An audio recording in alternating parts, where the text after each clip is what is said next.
आजचा व्हिडिओ ना संध्याकाळीपासून स्टार्ट करते, कारण दिवसभर मी काही शूटच केलं नव्हतं. कारण रिद्धू घरात होती आणि माझं एवढं जास्त डोकं दुखत होतं ना, 2-3 दिवस झालं माझं खूप म्हणजे खूप जास्त डोकं दुखतंय. आणि बाहेर हॉस्पिटलला जायचं म्हटलं तर एवढा पाऊस पडतोय की बाहेर जाऊ पण शकत नाही. मग काय करणार, गप सहन करायचीच वेळ आली आहे. खरंच खूप जास्त डोकं दुखत होतं. आणि संध्याकाळी ना आहोंनी हे छान असं फूल बनवलेलं होतं पेन्सिलपासून, आणि ते माझ्या हातावर ठेवत होते. तर रिद्धूला तिच्या पण हातावर ते पाहिजे होतं, म्हणून मग तिला पण खूप छान वाटत होतं फूल बघून, म्हणून मग तिच्या पण हातावर ठेवलं आणि हे असे डोक्यावर ठेवले होते आहो तिच्या.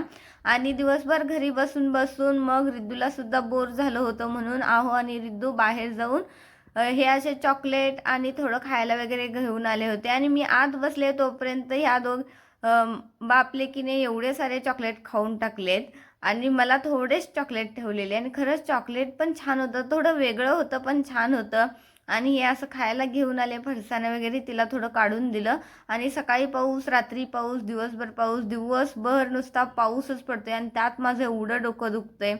तर काही त्या दिवशी शूटच केलं नाही. म्हटलं दुसऱ्या दिवशी आपण शूट करूया. तर दुसऱ्या दिवशी सकाळचा हा व्हिडिओ आहे.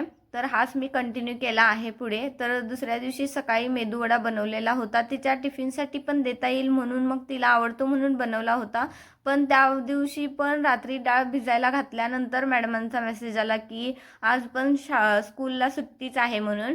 मग काय म्हटलं की आहो सुद्धा घरात आहेत आणि दोघांचा, आमच्या तिघांचा सुद्धा हा फेवरेट नाश्ता आहे. म्हटलं तर चला आज याचाच नाश्ता करूया. आणि खरंच वडे खूप छान झाले आहेत. आता 2-3 वेळा मी बनवले, त्याच्यामुळे मला प्रॅक्टिससुद्धा झाली आहे आणि छान जमतात आता. आणि नुसता एवढा पाऊस पडतोय ना, आणि संध्याकाळचं वातावरण असं काहीसं होतं आमच्याकडे.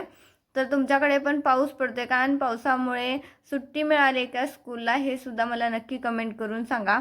तर संध्याकाळचं असं बघून खूप छान वाटत होतं. चला भेटूया नेक्स्ट ब्लॉगमध्ये, तोपर्यंत बाय बाय.